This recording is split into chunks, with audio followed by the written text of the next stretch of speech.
head rocking, leg locking, popping diddy bop. Oh, we in this bitch doing a bomb, bomb, bomb. She going dumb, but the head game extravagant. Between all of the, I guess, the things that you have alluded to, both the family atmosphere that's here, style of play, Kenny, the relationships that you have with some of your new teammates. In your mind, what was the most important thing, I guess, to you when you were making your decision and you decided to come here? If you had to crystallize and say, listen, this was really high, if not top on my list of priorities that led you here? I would say that on the list of priorities, the number one thing was acknowledging the fact of the steps it took to get here.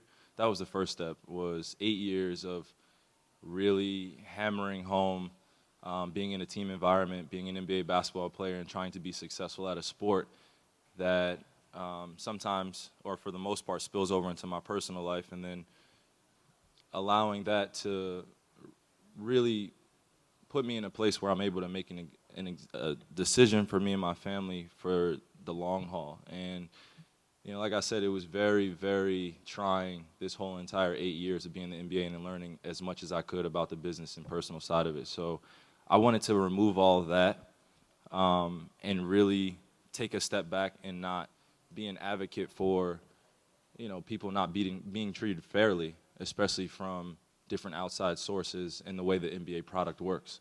So for me, it was just about honing on what was important, and that was coming back home. That was the important staple that I had in my mind. Mind you, it took months and months. It almost took a year and some change for me to even come to that decision because, you know, 9 months ago, I was sitting in front of the Boston crowd saying that I wanted to resign.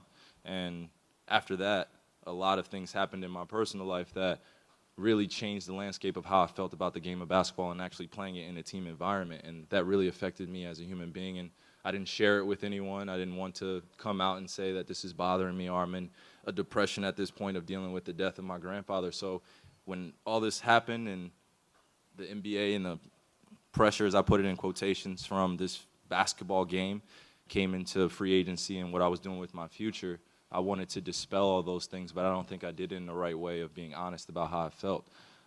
So I just wanted to come here with a very fresh mindset and make sure that I'm honest with my teammates going forward, and also reverting back to apologizing to guys that I've been with and been teammates with to make sure that they know, hey, this is a game, but also our lives come into this. And when it affects our livelihood and it affects our happiness to play basketball, then the product or our service out there on the floor is not great. And that's just what it is.